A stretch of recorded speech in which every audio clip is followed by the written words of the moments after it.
এই যে দিলীপ বাবুর কিন্তু বাইকের সাথে একটা আলাদা সম্পর্ক রয়েছে, ঘনিষ্ঠতা রয়েছে। মানে গরুর দুধে সোনার সাথে তার যতটা ঘনিষ্ঠতা রয়েছে ততটাই ঘনিষ্ঠতা ওনার বাইকের সাথে রয়েছে। মানে কেন দিদিমণির মাথায় হেলমেট নেই? আচ্ছা একটু এনার মুখটা দেখুন তো, চিনতে পাচ্ছেন? হ্যাঁ, আমাদের দিলীপবাবু যে গাড়িটা চালাচ্ছে সেটা হচ্ছে হন্ডার বিগ উইংয়ের দাম প্রায় 20-25 লক্ষ টাকা। যে টাকার মধ্যে আমি গেলাম না, বড় ছোটো মানুষ চালাতেই পারে, কিন্তু ওনার মাথাটা একটু দেখুন তো, মাথায় কি হেলমেট রয়েছেন? আচ্ছা, যিনি ড্রাইভার ওনার মাথায় হেলমেট নেই, যিনি পিলিয়ান ওনার মাথাতেও হেলমেট নেই, তাহলে কি হলো? ওনাদের বিরুদ্ধে কেস হবে না। এই যে দিলীপবাবু আবার একটা অত্যন্ত পরিচিত একটা ফটো, যেখানে আমরা দেখতে পাচ্ছি দিলীপবাবু কিন্তু বাইক চালাচ্ছেন, বুলেট চালাচ্ছে। ওনার মাথায় হেলমেট আছে কি?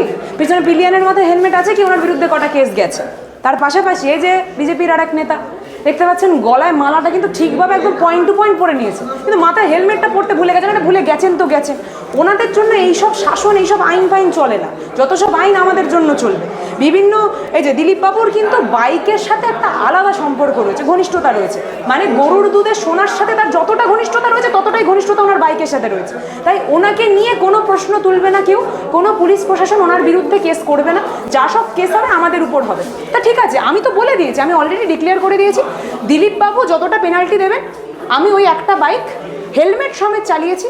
তার পরবর্তীতেও যেহেতু দিদিমণি আমার সাথে ছিল, সেটা নিয়েও যদি কোনো কেস হয়, আমি সেই পেনাল্টি বেশ ভালোবাসা সহকারে দেবো। কিন্তু দিলীপ বাবুকে কিন্তু পেনাল্টিটা দিতে হবে। আগে উনি দিক, তারপরে আমি দেবো। তো আমি তো না করছি না।